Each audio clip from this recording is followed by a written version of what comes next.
Yo guys, and I want to talk about Hell's Paradise. It's my favorite manga out of the other two that I was reading at the same time, so I just kind of put them all together. But yeah, Hell's Paradise is the one I read first. I'm gonna just start off with the worst thing, which is the villains. They kind of had no depth to them, and one of the backstories, because they were all made, so they don't really have their own personal actions. But one of the backstory was to stop the girl, the closest person to him, to stop them from going crazy as everyone else. Like, it was kind of bad. They had no depth, so you couldn't really get behind them. I would say the characters are done perfectly. Like I think it's one of the best casts in our recent manga stuff that we've seen. Like, all the characters you can get behind. You really see their backstory, which is interesting. For example, the main character, Gamma Bunta, I don't think I said that right, but he was a ninja assassin. But then he kind of found love, so then he decided to quit, but they didn't allow that. So the ninja village kind of snaked him, and now he's on the island to look for the elixir of immortality.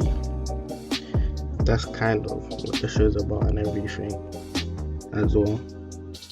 And obviously what makes it better is, like, he never saw a reason to live. He was just doing it because he was just doing it.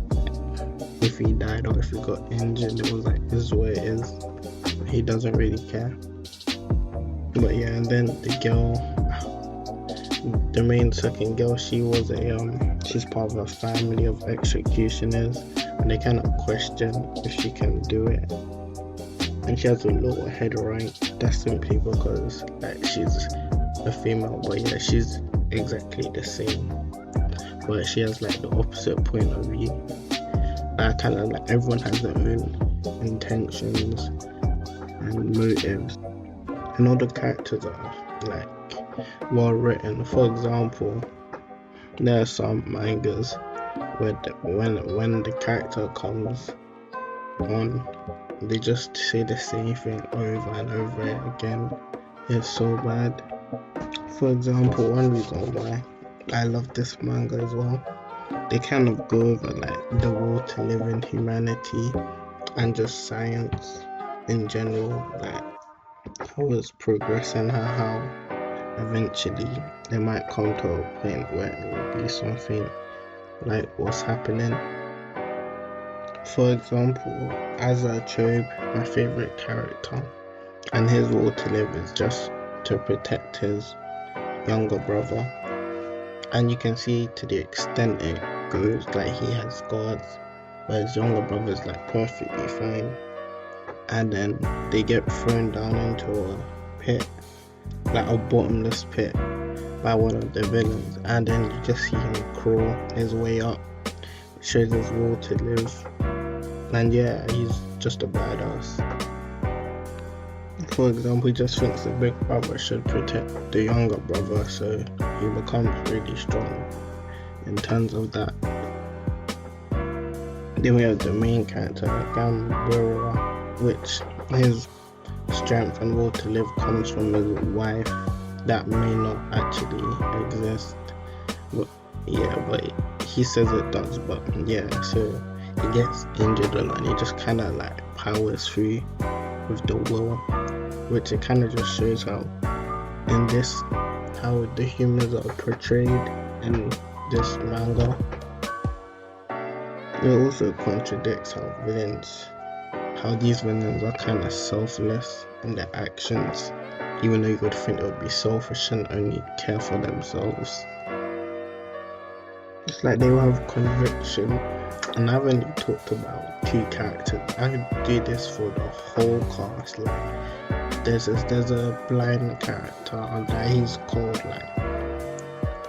Like I love this shirt, like manga or whatever.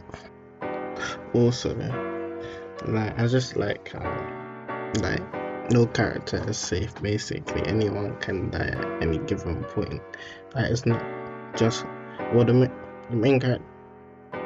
The main character isn't alive, but like he could die at any moment. And yeah,